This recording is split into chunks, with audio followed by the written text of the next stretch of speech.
యుద్ధం మాత్రం చెయ్యం.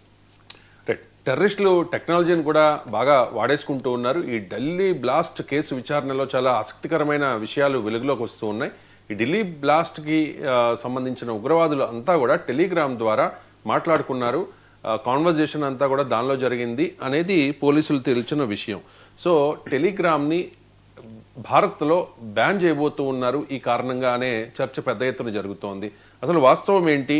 నిజంగా టెలిగ్రామ్ని భారత్లో బ్యాన్ చేయబోతూ ఉన్నారా? ఎస్ అండి, భారతదేశంలో ఫేస్బుక్ అని, వాట్సాప్ అని, టెలిగ్రామ్ అనేవి మెసేజింగ్కి, కాల్స్కి మనం ఎక్కువ ఉపయోగిస్తూ ఉంటాం.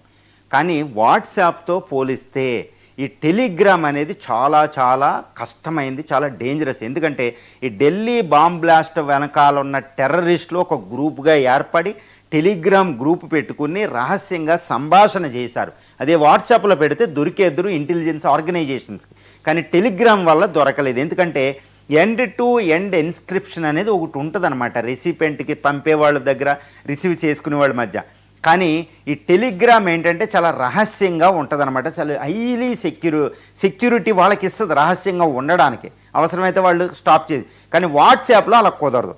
కాబట్టి ఈ టెలిగ్రామ్ని వాళ్ళు ఎంచుకుని, టెలిగ్రామ్ మెసేజింగ్ యాప్ను వాళ్ళు ఎంచుకుని ఒక గ్రూప్ పెట్టుకుని దాని ద్వారా రహస్యంగా సంభాషణ చేస్తూ అక్కడికక్కడ మూవ్ అవుతూ ఇక్కడ ఢిల్లీ బాంబ్ బ్లాస్ట్ చేశారనేది ఇప్పుడు మనకి రూఢి అయిపోయింది అనమాట. ఈ జైషీ మహమ్మద్ వెనకాల ఉంది, టెర్రరిస్టులు, ఇప్పుడు దొరికిన ఉమర్ అని, వీళ్ళంతా టెలిగ్రామ్ గ్రూప్ ఉంది, దాని ద్వారా బయటకు వచ్చింది. అంటే ఏంటి, భారతదేశం నుంచి ఎప్పుడూ ఒక డిమాండ్ ఉండేది, ప్రపంచ దేశాల్లో డిమాండ్ ఉండేది, రష్యా, ఫ్రాన్స్, ఈ దేశాల్లో.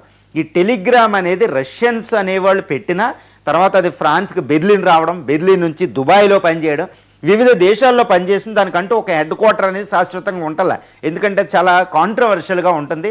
అందరు ప్రభుత్వాలు ఈ టెర్రరిజానికి సంబంధించిన యాక్టివిటీస్ మీద చాలా భయంకరమైన అది అనువుగా ఉంటుందన్నమాట. టెర్రరిస్టులకి, ప్రభుత్వాలకి సహకరించే విధంగా ఈ టెలిగ్రామ్ ఉండదు. కాబట్టి ఈ టెలిగ్రామ్ని ఇండియాలో బ్యాన్ చేసే అనే ఒక డిమాండ్ ఉండేది. ఇప్పుడు ఢిల్లీ బాంబ్ బ్లాస్ట్ తర్వాత డిమాండ్ చాలా చాలా ఎక్కువైపోయింది. ప్రభుత్వం కూడా టెలిగ్రామ్ని బ్యాన్ చేసే అవకాశాలే పుష్కలంగా ఉన్నాయి. ఎందుకంటే భారతదేశ ప్రజల రక్షణ, భారతదేశ సార్వభౌమత్వాన్ని, సావరెంటీని రక్షించడం, సమగ్రత, సమైక్యతలు, యూనిటీ, ఐక్యతను రక్షించడం భారతదేశం ప్రధానమైన విధి అనమాట.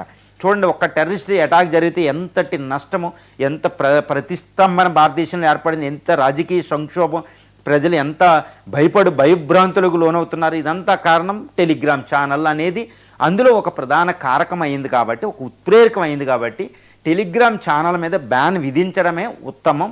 అన్లెస్ టెలిగ్రామ్ ఛానల్లో భారత ప్రభుత్వానికి సహకరించకపోతే, ఇంటెలిజెన్స్ ఏజెన్సీస్ నిబంధనలు అది ఫాలో అవ్వకపోతే, సెక్యూరిటీ మెజర్స్ పెట్టకపోతే, అంతకు వాట్సాప్, ఫేస్బుక్ వీటిలాగా పెట్టకపోతే టెలిగ్రామ్ ఛానల్ని బ్యాన్ చేయడమే ఉత్తమం కూడా భారతదేశంలో. ఇక భారతీయులందరికీ గుడ్ న్యూస్. యూబీఎస్